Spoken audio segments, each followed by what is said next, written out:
Welcome to our first official podcast. Woo, woo, woo. Okay. Welcome. um, I'll just start off with how I ended up here, right? Because we're all here for the same reason. But I jumped on this fuck show of a ride June 13th, 2021. My husband passed away from suicide. There was a bullet to the chest, as far as they told me. A lot of questions, but we won't go there. We'll save that for another episode. Yeah. Um, so after it took me a while, I was really fucked up for a minute, hitting bottom of bottles left and right, not really feeling nothing. I tried to drown me and my children at one point, was just like, fuck it. I don't want y'all to feel no more pain. If I go, that's double the pain for y'all, and I can't live with that. And the only thing I think that stopped me that day was my mom and friends sitting right there on the side of the pool, and I knew they would have just jumped in and stopped it. So I was like, that would have been a waste of breath. So moving forward, I went on a hunt for mediums. I'm a spiritual person, so I think that like kind of kicked back in for me. It was kind of like, where the fuck am I at now? Let me just revert back to what I know. So I started searching for mediums. I jumped into a lot of widowed groups on Facebook, just try to see if like I was normal, a normal widow, I guess. I don't know. I didn't know what I was doing. So I think there's a such thing. I don't know. What do I do, you guys? Help me out here. So I started, talking with other widowed and whatnot, and started seeing there was a lot, just constant depression, constant sadness. And I kind of had to take a look at my life and be like, this is not what I want to continue doing. Like I've had a lot of sadness in my life. I've hit a lot of rock bottoms. I don't want to keep doing that. And so we ended up getting in contact with a medium. She hit spot on, like with a lot of shit. So she started actually helping me open up and tap into my own abilities and whatnot. So I started talking to other mediums, and then we didn't have life insurance. And I know that was like a big jump from medium to life insurance. Like, wait a minute, Amber, but just bear with me here. Um, so about a month after he passed away, I get a message from a girl on Facebook saying, hey, we got some openings from work at home. Would you be interested? We can set up a Zoom meeting. And I was like, fuck it, what do I have to lose? Like, I got to start making money because we had a plumbing company and I'm not a master plumber. So I had to do something. So I said, okay, sure. Fuck it. Let's jump on. Talk to her. I was looking dead. They're like, are you okay? And then I explained to them and broke down in tears. And they helped me jump on board. I started learning. I started doing a little bit of work. But then I ran into Lisa Nichols. You guys know who she is? Yeah. She's a motivational speaker. Mm. So the lady who was training me in the insurance, she actually had showed me one of her videos, and I was like, I want to be her. Like something inside of me just really woke up, was like, this is where we need to be at. That's where we need to go. And so like, so the light, I don't know, from that day, you guys, like my energy level just went from absolutely below the fucking ground to like skyrocketed. It was complete 360. Like I had every fucking hope and faith for all enough for the three of us combined and then some. Like probably for the 750 people in our group, I had so much energy and hope. Like let's just go. So I really started just like taking my own personal story of not having the life insurance, and I put that into my story when I would talk to clients. And I wanted them to understand the importance of, you have to make sure that these are the things that you get taken care of before anything else, before having fun, because we always spent what we needed to do and then had fun. We didn't prepare. Go ahead.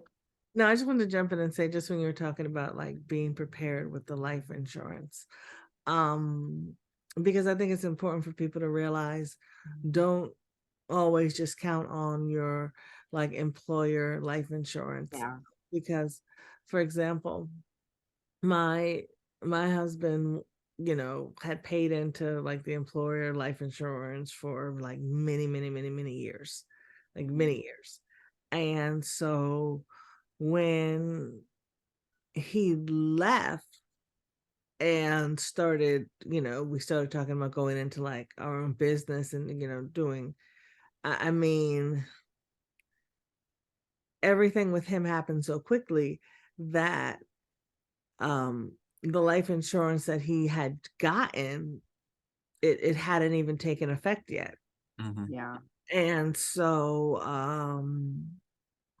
and so it was in that weird place where I went back to his former employer and they said no, because he had been separated from us for more than 6 months. And it was just, so I would tell everyone, like, get private life insurance, even if it's term life insurance, because you Yeah. can't afford it, not ready for like whole life insurance, and just work into that. Yeah. But make sure, it's private. You can get the employer too, just to have double, just to be super safe, but always have private, because you never know Yeah. what life is going to throw at you. Yeah, absolutely. It's definitely something, and that's what we did. It was buy term and invest the rest. And it was, it was just like, oh my God, why did we not do this? Because before he had passed, we started talking about it. Like, okay, now let's really start getting invested in stocks. Let's do the insurance. Let's do all that. And then it was just too late by then. So I really, that was like my first eye opener on my journey. It was, okay, now we have to really step into a new season. And unfortunately, you have to do it without your husband. And I was a stay-at-home mom forever. So it's like complete, here we go again, all over, but I had to really start over. So when that came in, I was like, here's my chance to help people in the best, what's at hand right now. So that is definitely something that we should talk about, because it's really big. And making sure, like you said, just at least have term, because even if it's just something little, just enough. Because I was that GoFundMe story, and it's shitty, it's embarrassing, it helps for a split second. It really doesn't even fill a void at all. I mean, it does help, and I am very extremely appreciative of the people that did step up and help, but we should have been more prepared for our own family, you know. So that kind of it sent me back into a memory I had with a previous employer about going into being a motivational speaker.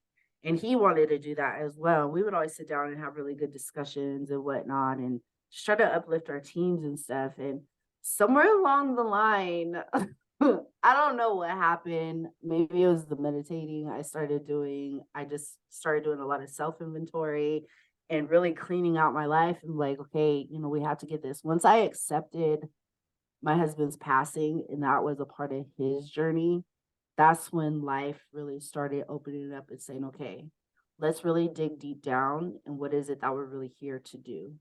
And after a while, I just went with it.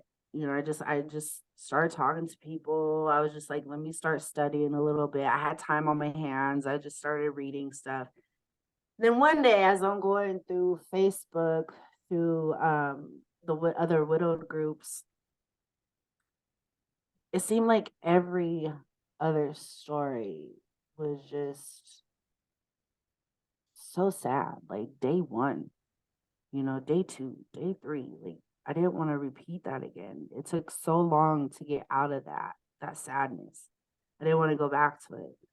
And so I said, okay, well, let me start off as a life coach. Let me go do studying for that, get certified, because that's something I had thought about doing in life previously. So it kind of circled back. I was like, okay, cool. So that's when the synchronicities in life started showing up again. And like little lessons that I never learned, they started reappearing. And I'm like, okay, cool. So I started working on them. Then fast forward, I mean, I got certified for life coaching. I was sitting here trying to put stuff together. And once again, I'm scrolling on Facebook and I don't even know what happened. I saw something about widows wanting a date and it was hard dating or something like that. And at the time I was watching those really fucked up red pill videos on YouTube. I went down a rabbit hole with that one.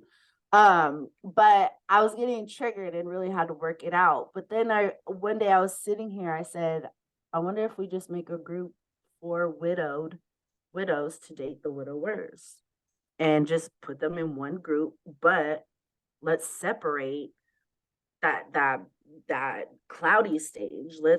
I want the ones that are ready to move on with life. I want the ones who are in the same mindset as me and like, okay, I'm still here, I'm still living, I still got shit to do, but that doesn't mean that I don't love my person still. So I was like, okay, fine. I opened up my phone, went to Facebook, and I was gonna go into a Facebook group in one of the widows group and ask how people would feel about that. And as soon as I opened up Facebook, the first thing before any group was just, oh, I wish there was a group that I just want to date just other blah, blah, blah, blah.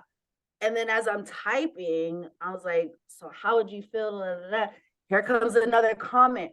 Oh, I girl, I'm on the same thing. I feel the same. I wish that's.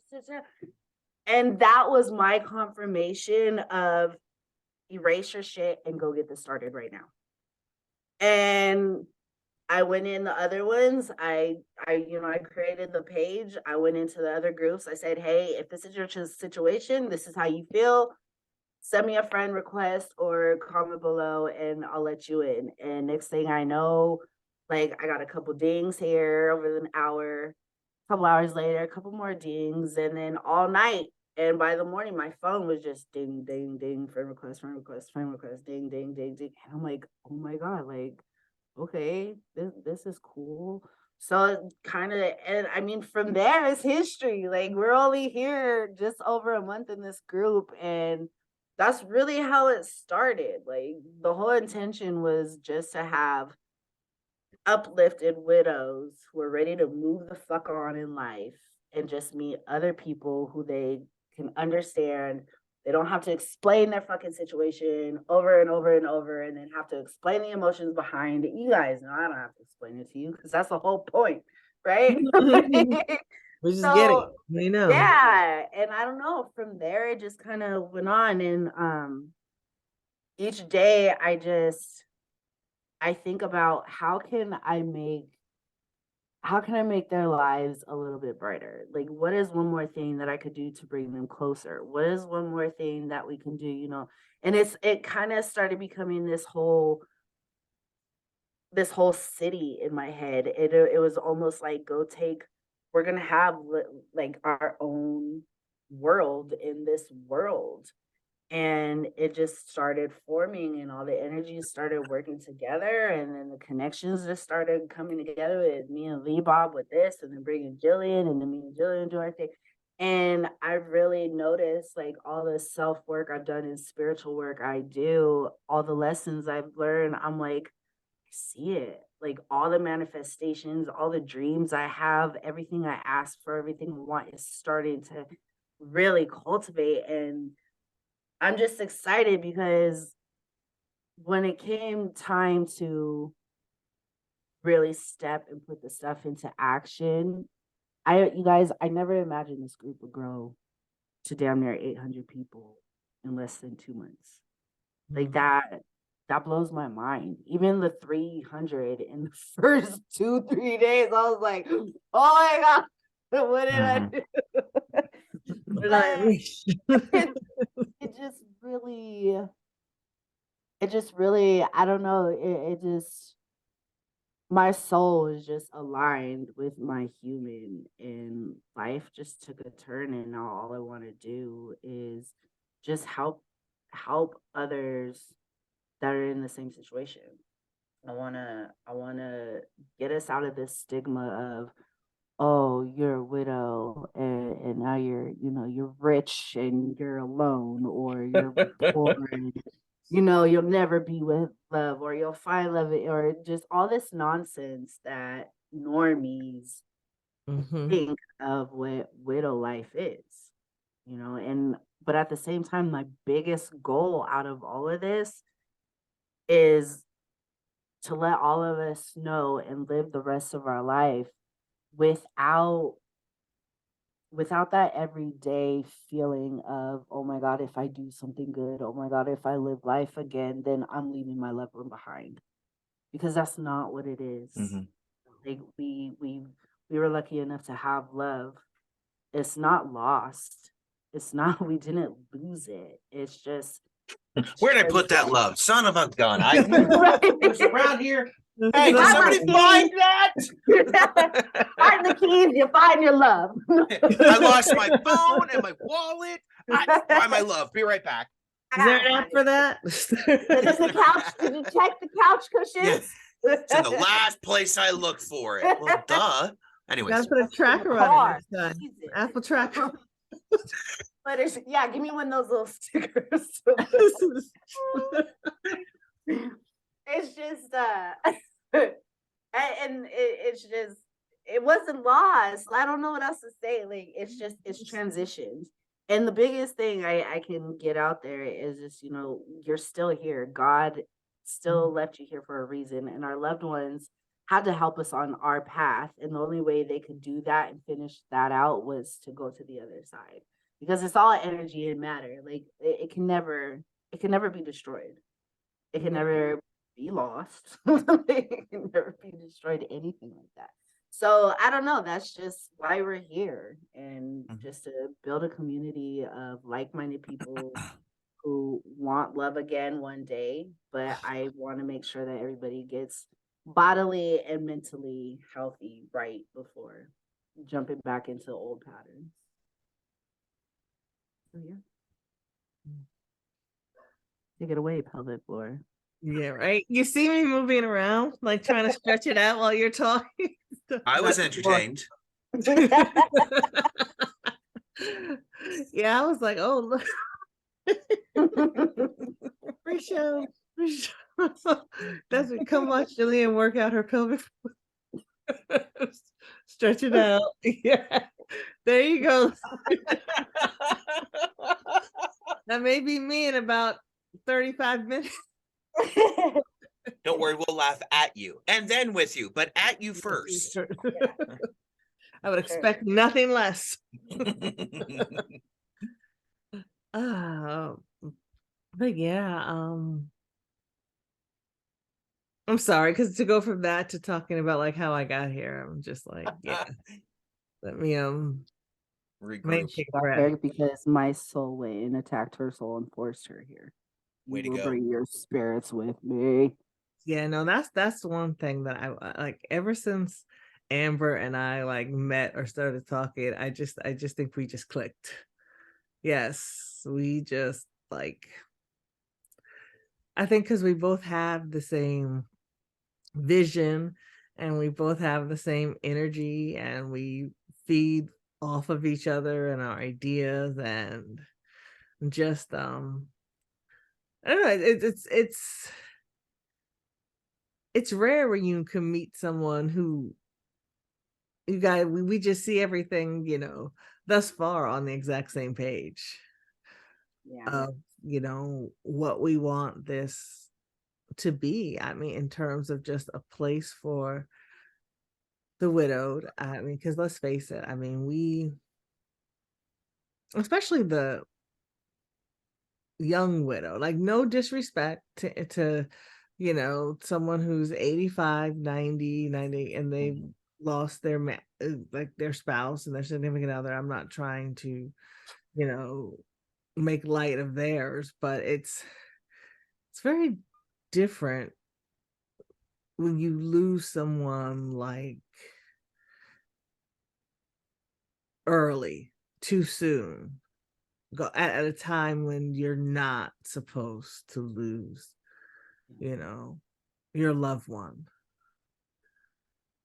And I think we're all in that together, and we all have experience. Like, when I look at my life sometimes now, of course, it's like 3 time periods, like before Richard, after Richard. And because it's literally like such a permanent period on one point in your life. Yeah.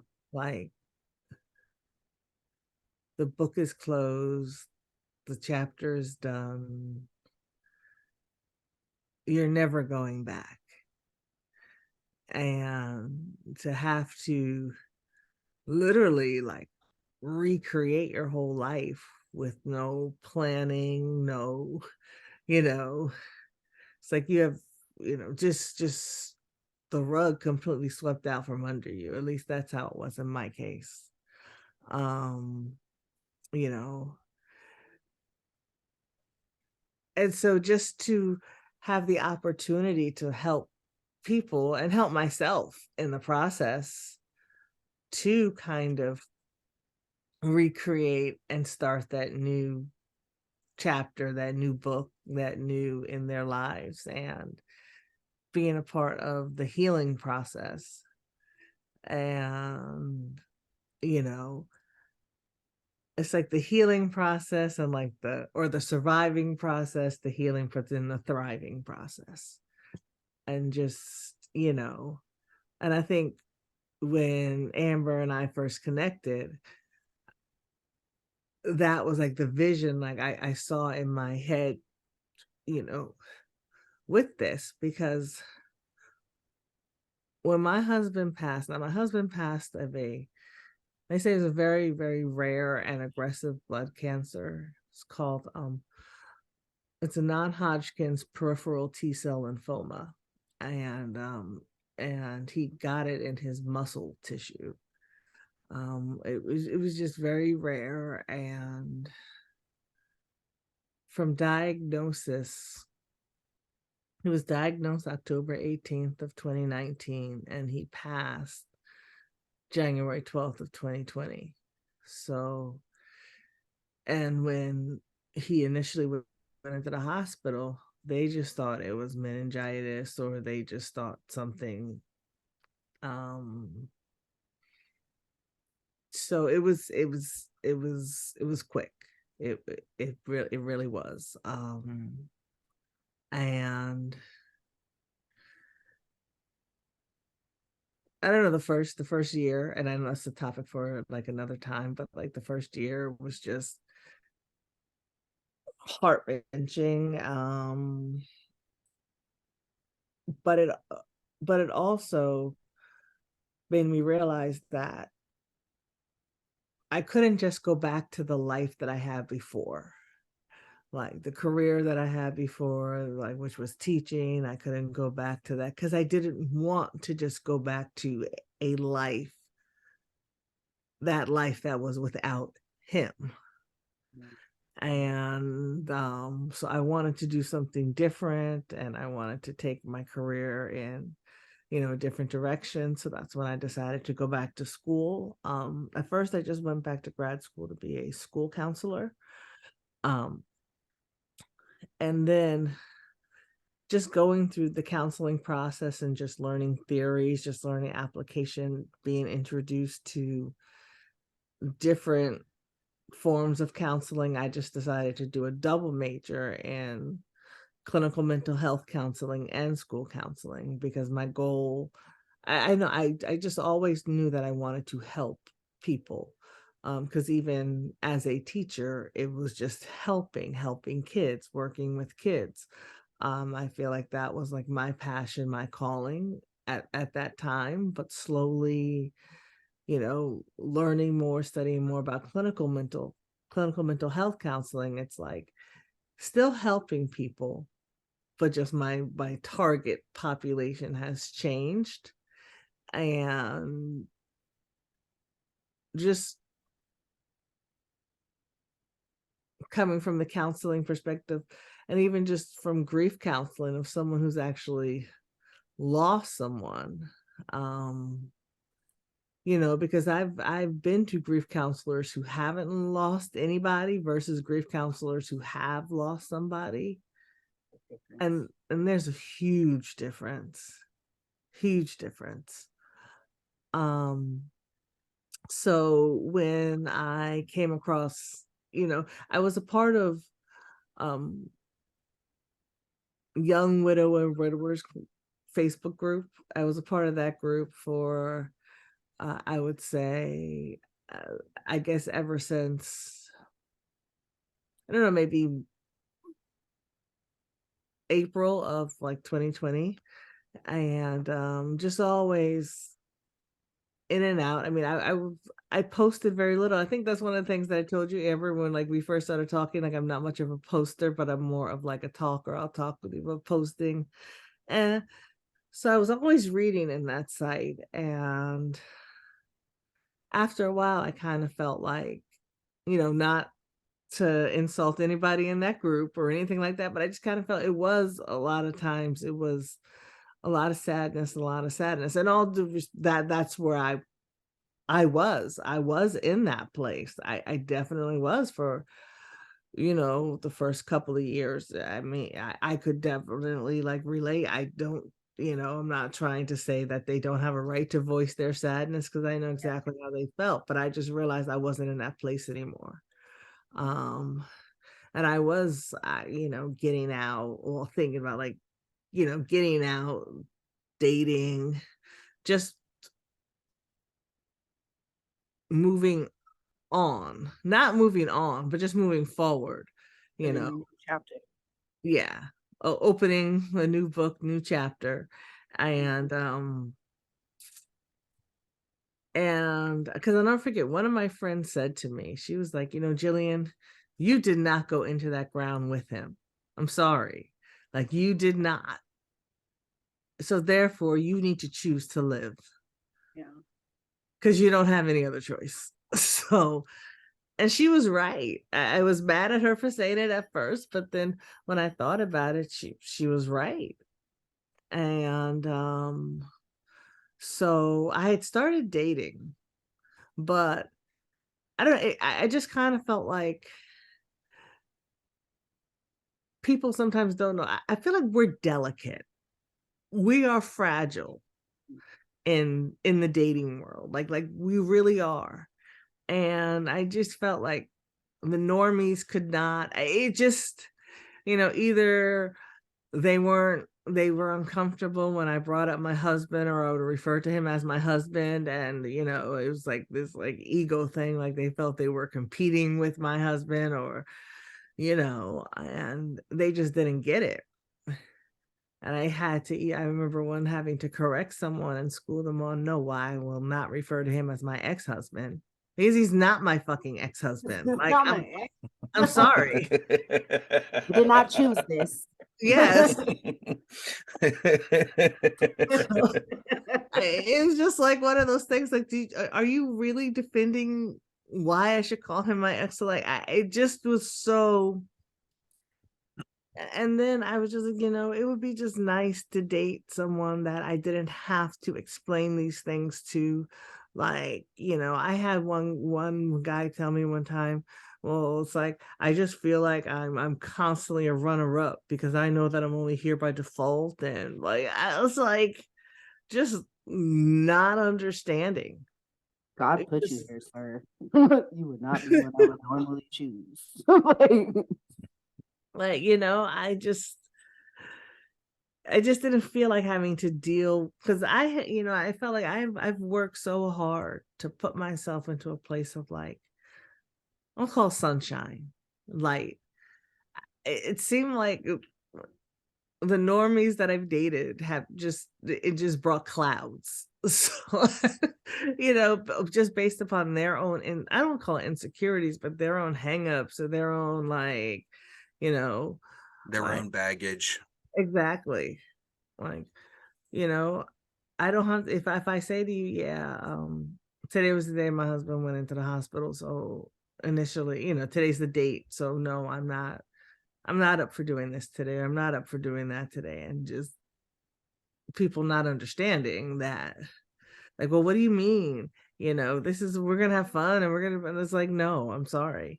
So so when I read your post, because one day, I don't even know what it was, I happened to just hop back in to the widowed, and because I was just feeling like so misunderstood too. I think something else happened, you know, um, And I was just feeling so misunderstood by the, normie community at that moment. I just wanted to reconnect with people who understood me and who got me. And so I had just on a whim just gone back in and just scrolling through, reading the post on the young widowed and, widowers. And that's when I saw your post, Amber, about the dating. And yeah, the rest is history. I hear that a lot. Well, I just happened to go back in there. I just happened to find it on a whim. And I'm like, I find that very interesting because I just so happened to make it. Look at her hiding. Yeah, you see her come back in and go back. Right, if you need to put the camera off, we understand. Avery, I'm gonna put the camera off, but can you bring me food? We respect your privacy, Avery. We respect you. Can you bring me food? I'll shut the camera off. Okay. Tell me when you're outside again. Okay? Yeah, she left the door open. She always leaves the door open. And I'm now, because I'm on camera, I'm like, what is that on the floor behind the door? I don't even know what that is. Well, I will go ahead and jump in here while Jillian gets one of her many house servants to bring her food. The joke that has existed between the three of us is that she'll be on a chaise lounge someday going, oh, excuse me, mimosa person, come fill up my wine. Yes. Can't you see it's almost empty? Yes, can't you excuse me if this will be bad on your performance review if I have to get this filled. Sometimes I tell my daughter, I say to my daughter, I say, don't you realize this is one of the reasons why I had you? Yeah, somebody has to change the channel when my parents roll. Yes. And my get father me used stuff. to tell me that all the time.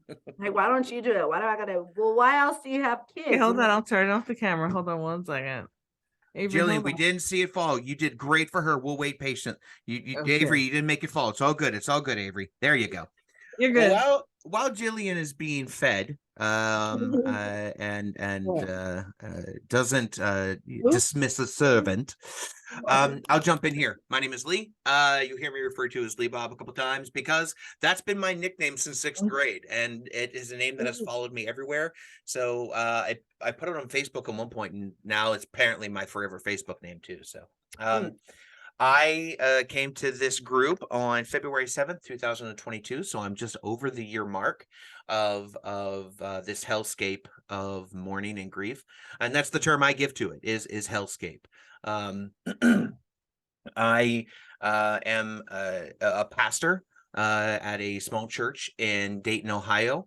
And in conversations with the widow groups that I've been a part of, there was one piece of advice that really stuck out, and it said, join as many widow groups as you can.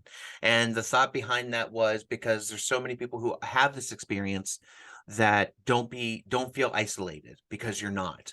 And just because you may not necessarily resonate in one group doesn't mean that they're all the same.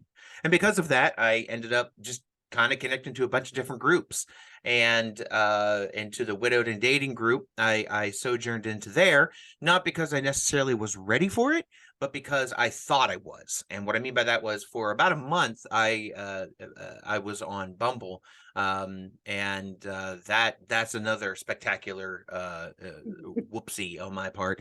I was not ready. I thought I was. I was certain.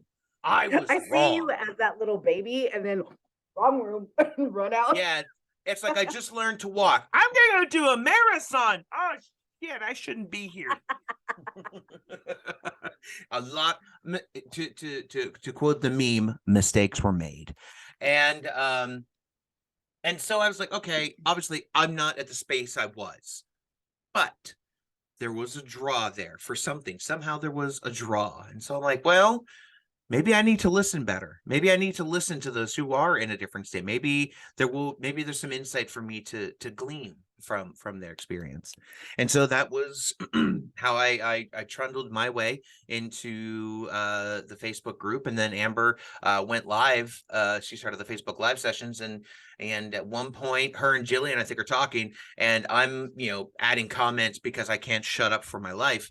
And somebody said, "Oh, that's a good point. I'd really like to hear his thoughts." And I'm like, "Oh shit, I've done it again. I've talked too much." And as it so happened, then I figured out how to join into the video chat.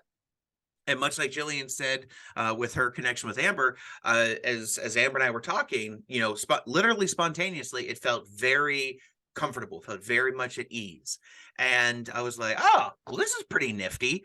And at some point, I forget which one of us had mentioned about the idea of a podcast, or something to help tell this story of grief. And she said, "Well, actually, there's another person I'm talking to I'd like to bring into this conversation." I'm like, "Sweet. Cool." And that was where her Empress Jillian showed up into the picture as well too. And so we, the three of us, have been chatting back and forth and working on this. And this is the first episode, and this episode's going to be a standalone. And I wanted to take a few moments here and talk about some of the dreams that we had in working through what this could be to help tell our story, because we're going to share our stories throughout this, and we're hoping to bring in other people at various times to share their stories because of something very important. And we were very clear at this at the beginning. There's no right way to grieve. There is a whole spectrum of ways to grieve. Now, that being said, there are wrong ways. There are detrimental ways. There are ways that can be harmful, both to you and to other loved ones as well, too. And that's something else to discuss. But, I think in what Amber and Jillian had shared so far is this honest desire to see, is this normal? Is what I'm going through acceptable? Is it, and the reality is no, because none of us wanted to be here. None of us wanted to be in this hellscape. But we are.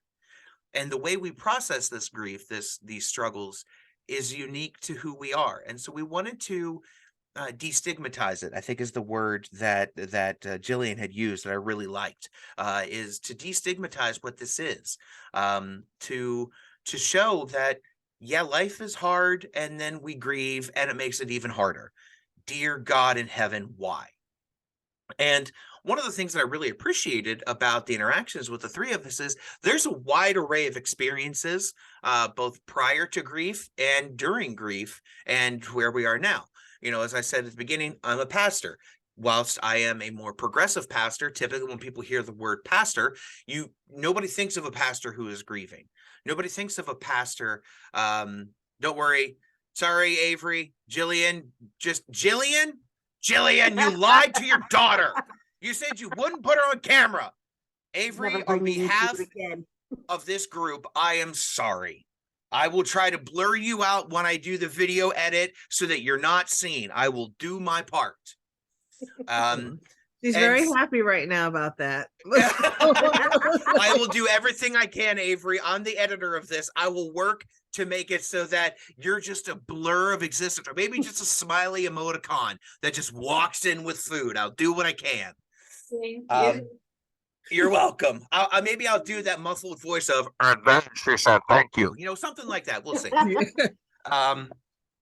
And so in the diversity of experiences that we had and the way we approach grief, I found it very helpful for me to know that I love that there's others who are talking about this, because prior to my wife's passing, funerals are one of the things that I'm very good at. It's a skill set I have.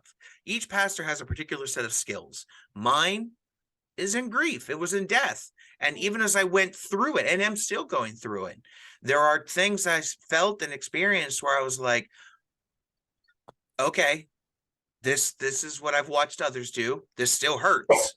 This hurts in ways I didn't know possible, but this hurts. And okay. And oh, well, this is what this means. And the sharing. Really? Okay, hang on. I'm getting to that in a moment. Jillian's sorry. Her expression of sorrow there. I want to spin to this, because one of the other reasons we wanted to do this podcast is because it's not highly produced. Thank you, Avery. This is a very real life podcast. This is, we have carved out time for our days, and we all have kids. I have two sons who you'll randomly see them come barreling in through that door. with a very important Minecraft question, or a can I have a snack question, life and death struggles. Yeah, you'll see our lives happen around us. And for us, that was important, because while other podcasts and other audiobooks and other places are wonderful areas of support, we wanted this podcast to be something that was realistic, authentic. That was it. Yes. And saying, this is who we are. This is what we're struggling with. And, on here and just tell stories and say, okay, this is how you can work through that. Everybody does that. We want to be outlandish. Right. And so, because, as those who are part of this, you've probably seen in the chats, we're all trying to balance lives in ways that we never expected to. Suddenly we had a leg of support cut out from underneath us, and we're trying to balance. Some days we balance better than others. And so the hope in this podcast is to normalize it, is to help you be whatever it is you need to be right now. That doesn't mean it's going to be who you are forever, but it's who you are right now. And we want to respect that. And to deal with the people in the I call it the outside world, who have no idea. Right. Because it really they have a bunch of well-intentions, but their well-intentions sometimes suck ass. And I'm sorry. Yeah. No, they absolutely do. And that was one of the things we talked about as well, too, is we do have a list of ideas of episodes we're going to work through already. We've got, let me check the number. We got about 11 episodes worked on right now. Some of these episodes are going to be couple parters. One of them is the what I call the platitudes, those kind sentences that idiots tell us that they think they're helping and they're not. Amber, Lee, what was your favorite one from Amber that Amber loved? The shit you want to say. Oh, yes. Amber. So that then leads me to the title of why we named this podcast what we did. So I was workshopping names as well, too. And we were looking at different ideas.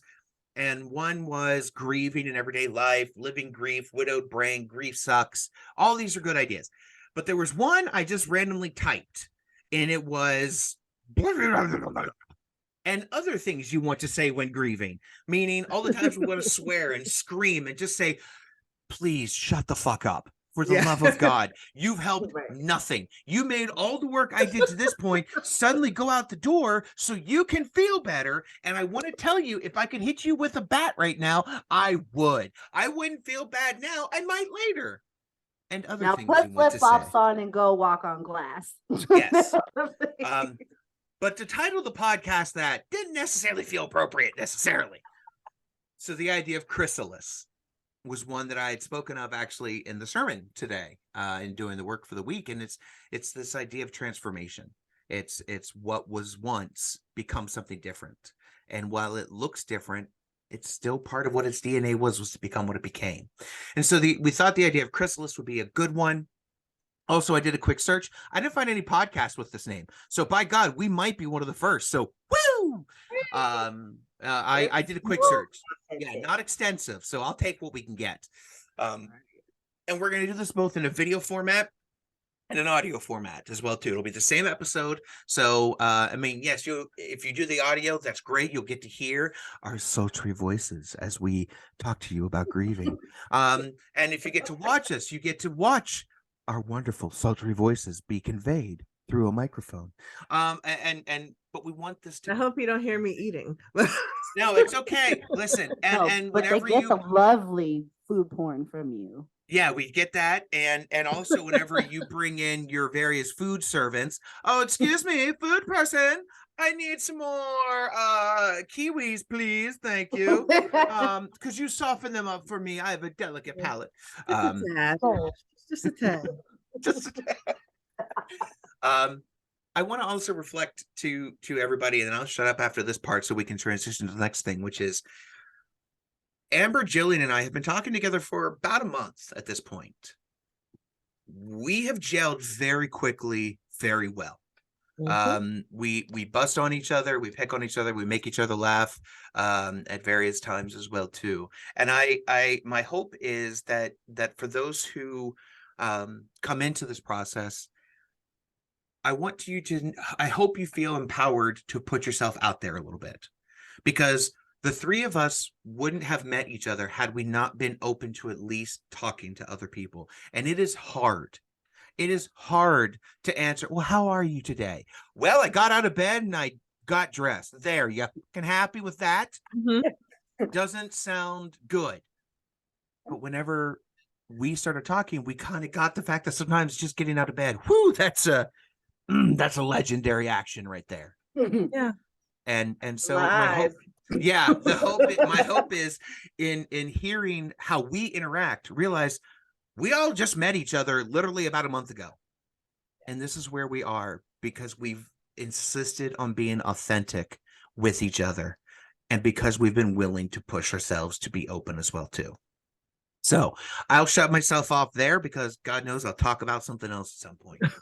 I love that. And I want to piggyback off that because, not only, like you said, it's only been about a month that we've been talking. The group has been open just a little over a month.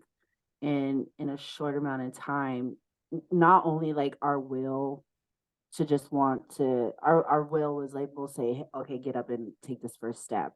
And we did. And each step, first of all, needs to be celebrated, because it's, if you were in bed and you opened your eyes, congratulations, you were rocking and you were living life today and you were winning. If you got up out of bed and went to the bathroom and then went back to bed, good for you. I'm proud of you.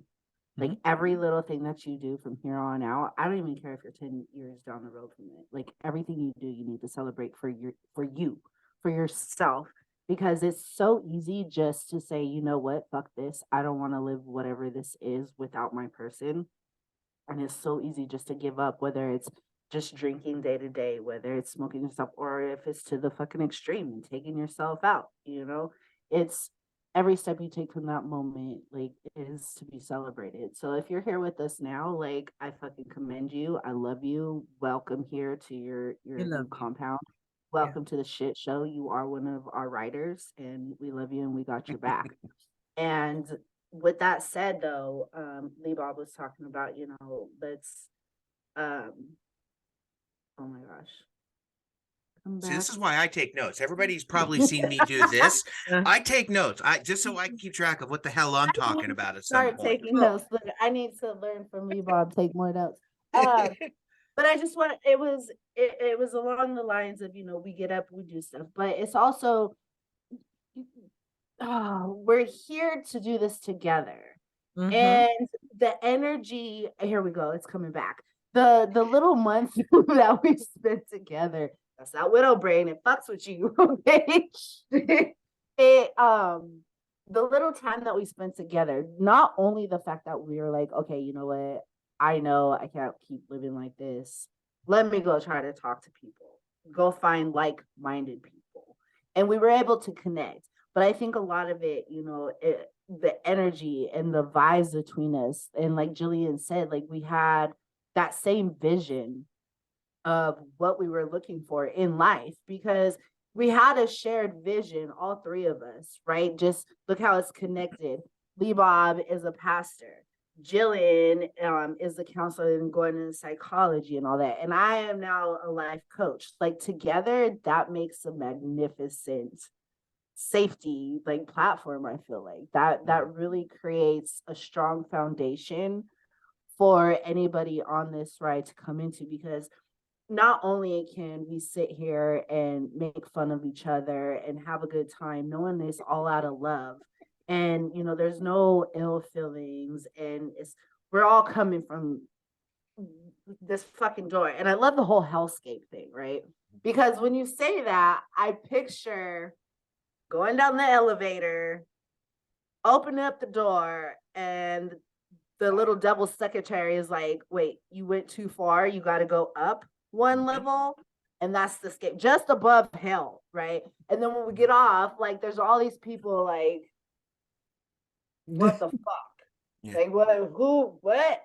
And then we have to navigate we have to navigate through this, and it's almost alone at first, right? Yeah. Because even our family, with the shit they say, is like, I love you, but seriously, walk away right now. Like, that's not helping, because if I don't know how this was for anybody else, but when Cameron passed away, I mean, everything changed. I mean, from the food tasting different to air smelling and feeling different. Water didn't even taste the fucking same.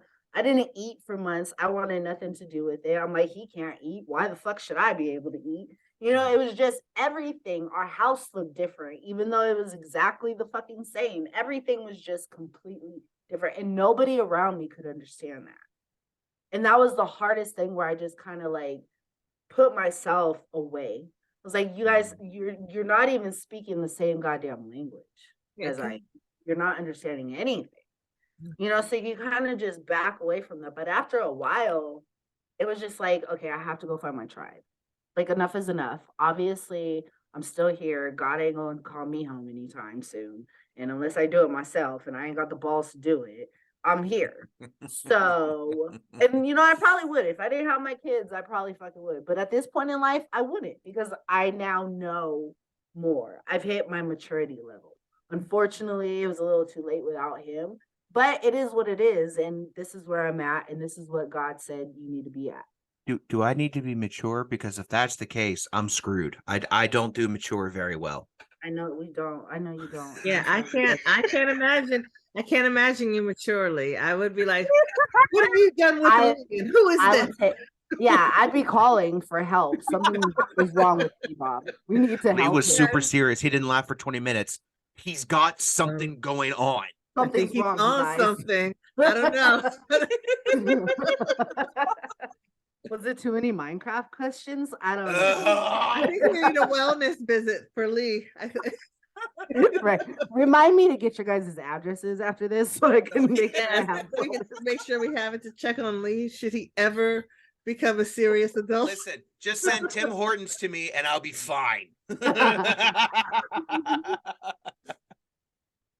But you know, Amber, I love that. I love that all three of us were able to come together and do this podcast, because you guys, like, I tried to do this shit by myself and it sucks. It's not easy. I wasn't getting off the message and the energy and the love and the light I was trying to get across by myself. You know what I mean? And I just think it's been so important for everybody on this fucked up ride to see that you're not alone. And it's okay to laugh again, and it's okay to smile, because we've developed a whole new sense of humor. You know, whether you know it or not yet, like, it's there and it'll come out when it's ready.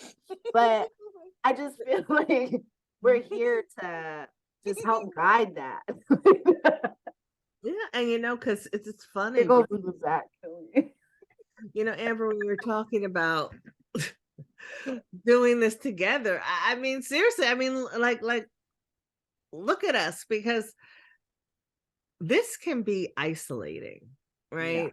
Yeah. And you know, it could definitely make us just more depressed dealing with the well-intentioned normies, you know, because I just feel sometimes like they just will never understand. They never will relate. And we as human beings, I think and I know I've said this before, like, we're hardwired for connection. Mm-hmm. So to be able to find a group of people that I could connect with who totally understand everything that I'm going through, of how, because I remember one day I was like, literally, I don't know, let's just say, we'll call it 203. At 203, I was like sobbing over my husband. I mean, sobbing. And by like, I don't know, 2:45, I was talking about, oh my God, do I actually have to get ready for this date? Or I'm going on a date tonight. And what if I would, and oh my gosh, you see, and I remember my mother was like, you sound very confused right now. Or you sound very like, you know, like I'm worried about you, Jill. Because you're just like all over the place right now. But that's like, she couldn't understand how I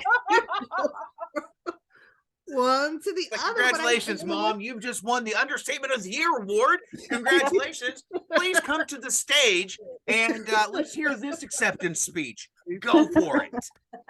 So I feel like to be able to say that to y'all get exactly what I'm talking about. And that's why it's so good to have a community of people who get you and all your shit. Right now, I'm imagining Amber's processing in her head, Jillian's mom walking to the podium like, I got an award for something I didn't need to, but now suddenly I have to give a speech. I'd like to thank God for making this possible. This feels weird. I'd like to thank You know, and I'm sorry, is there an academy? yes, they're an academy. I'd like to thank them too. I'd like to thank the Hellscape Academy for making me go, what the fuck am I doing here? Just like, congratulations, your emotions happening. So that also means there's somebody in the crowd who didn't win. Of course, she would win. Yeah, good job for her. Because she's more confused than I am. Yeah, No, but seriously, this group is just so beautiful because we get that.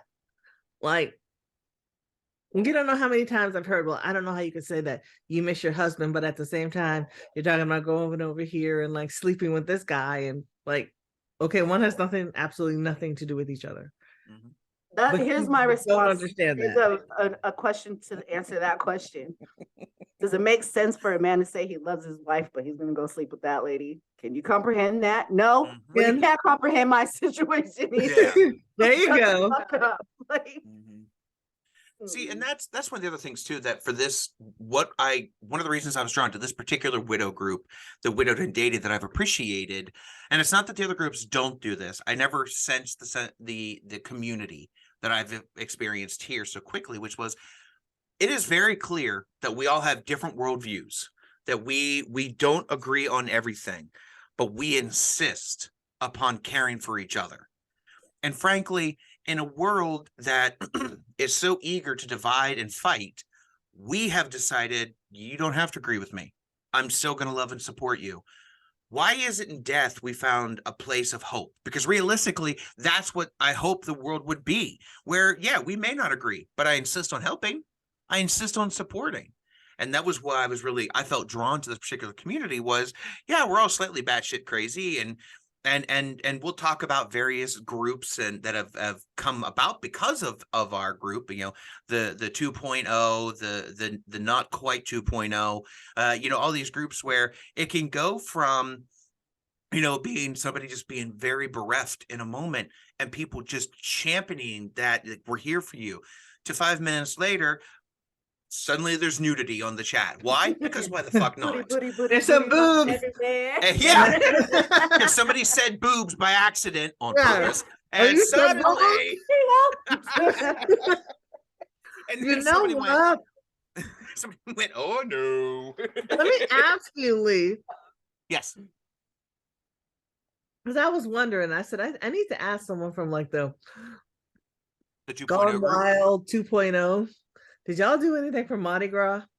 Because that would have been the time. Some if I think if we had the wherewithal to even think that far in advance, they might have coordinated a little bit more. There's two in that group who probably would have put together a theme, four who would have put together like some kind of themed, you know, stream party of some sort. But I do remember that night there was more than a few of us going, oh my God, my kids are feral. Like the kids of the group seemed to be human contraception, for lack of a better term. They made sure no joy was being felt in any kind of, you know, sexual way, one way or another.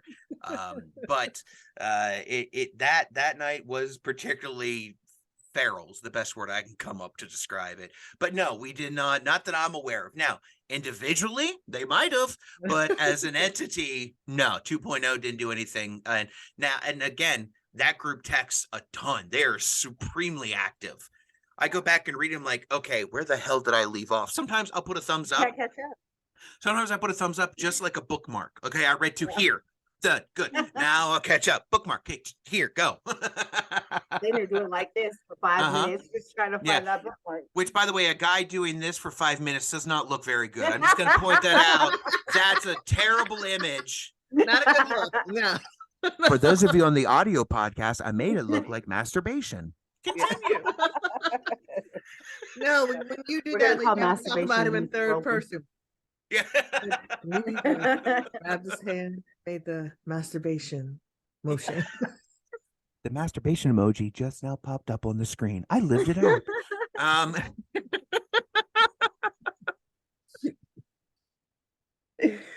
Oh shit. So one of the other things I wanted to say, because I sense we're coming to a good space to maybe bring this to a closure for right now, because I think we've given everybody a sampling of what to expect here. What our goal is. Some of the topics there's some broad topics we're going to talk about that we have kind of chronicled out a little bit, which is dating, which is kind of what the emphasis was for this. Kids, because you can't ignore that. That's been part of it. Yes, Jillian. Oh no, I'm sorry. So you have your hand raised like you're that teacher I got again. like frozen there for a second, because I don't know if you guys could tell just by looking, like the sun is starting to like beam in my face. I I'm thought looking the at the Empress would have blinds had like, an umbrella person out there to make oh, sure Right, that you somebody did. just standing there. Yeah. You So know. some of the topics are dating, kids, sex. These are things we're going to talk about. Financial realities. I know we alluded to that a little bit. That one's going to be probably a little more nuanced in that there's some things to talk about there that really we should discuss. I'm gonna slip off this bed here, and I'm gonna turn the camera off. Is that what you call that very slow progression really down? Distracting down. Because this is very entertaining as I'm trying to go and No, it's Like okay. that I'm noise. trying to prepare people, and you're just like, never mind. yeah. I'm like, wait, is she melting? Now, yes and no, but for totally different reasons. We'll let her say whenever she's ready. Oh no, I'm just gonna turn off the camera real quick and slink off the bed. Go shut my blinds. Okay, have fun with it. Oh, it's still on. There you go. We'll talk about support systems. I wish I could turn it back on like I had the power to. Support systems, like what makes a healthy support system versus what makes an unhealthy support system. Personal storytelling, how to tell people about what you've gone through in a way that, yes, it might make them comfortable, but how is it true to you? What actions helped us in our grief? Work, whether returning to work or entering the workforce for the time since your loved one. An episode that I am supremely looking forward to is the dark humor episode. I can't wait for the dark humor. So excited. The dark humor and episode. The shit people say. Those Yes. two Okay. The dark humor episode, I am hoping becomes legendary because I've shared with them some of the shit I've done, and we've all had similar sentiments. We're like, oh, that's dark and beautiful.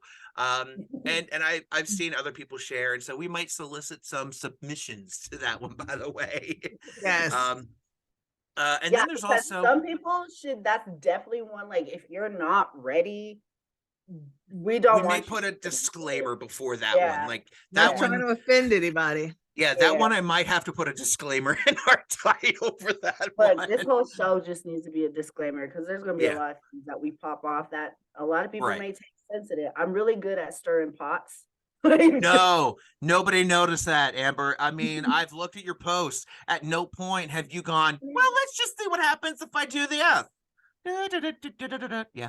Sometimes I overmix, it's all good. Sometimes. Anyways, it moving still on. Tastes really well. I'm sure. Let's keep going.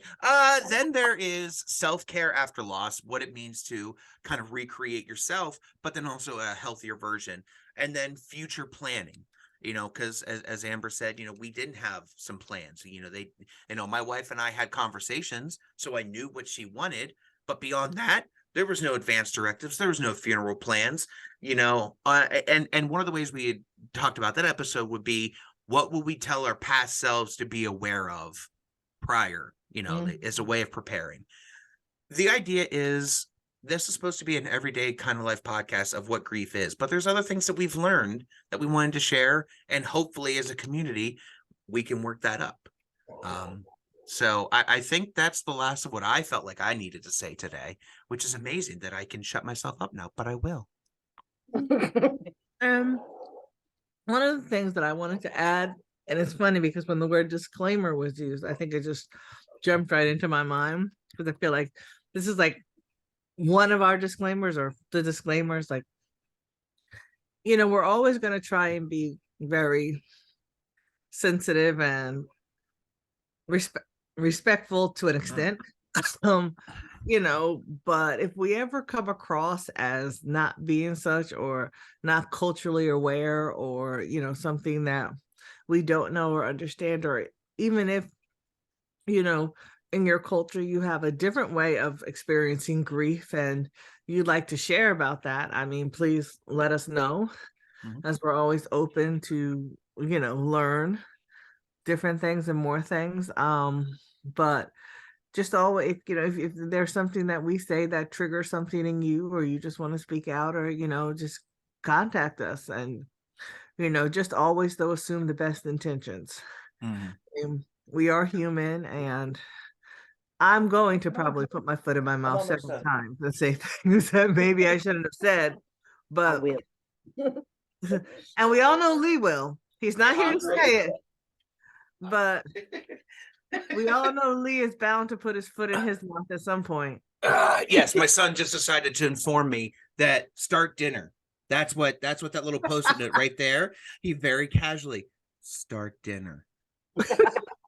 I love it. Wait now. I'm gonna make him wait now. I'm salty. Daddy's petty. It's Sunday. The Lord said no. Come cook for me now. Can you send Avery over? My son's hungry. Can you send her with some food? He'd like that. She's always talking about, I want to cook. I never get to cook in this house. See, Lee, I wish I could just transport her over there and say, make it happen. Well, don't you have a teleporter? Come on, just come on. It's on back order. Gosh, stupid COVID. Exactly. Oh my God, you guys. So funny. All right, Amber, you started this. Why don't you end this? Yeah. I don't know how to end stuff. I'm always just the one to start shit. Okay. Well, then fine. I'll end it. It's all I will say, bouncing off of Jillian, like, I know everybody has different thoughts, everybody has different opinions about stuff. We're all different levels of sensitivity, and we all have wide ranges of humor. But the biggest thing is to know that no matter what is said in this podcast or even in the Facebook group, that at the end of the day, it all comes with love and intentions and good intentions. It's just from experience. It's our own personal characteristics. There you go. Words. I'm learning. And Lee Bob teaches stuff. He mansplains very well. Oh, Lee Bob. And but it's like I just want to reemphasize, like we were saying in the beginning, this is a real authentic podcast. This is not, okay, you guys, this is your script. Okay, you guys, now go off of this. Like, we're gonna go off of notes and stuff just to keep us on track, because we can run, all three of us are talkers. Like, we can have a whole fucking show and not have a commercial. Like, I'm pretty positive. We could talk for 2 hours and not actually have said anything. Yeah, but said a lot. Somehow we can make that possible. Some people are just this talented. What can I say? I mean, shit, when you're on that same level of understanding and that same wavelength of like, fuck it all, we're riding this wave together, jump on board, and the more people that jump on, the longer the surfboard gets. And I'm fucking for it. Pretty soon we have a pontoon. It's a beer cruise. Yay! So I'll go ahead and do you want me to bring this to an end then? Yes. Okay. So Amber's the starter, Jillian's the maintainer, I'm the ender. The finisher. The finisher. I'm gonna go find that Mortal Kombat thing. Finish it. And I'll make that our ending here. There you go. Thank you everyone for joining us on this gloriously unscripted, poorly produced, but deeply genuine and deeply authentic interaction.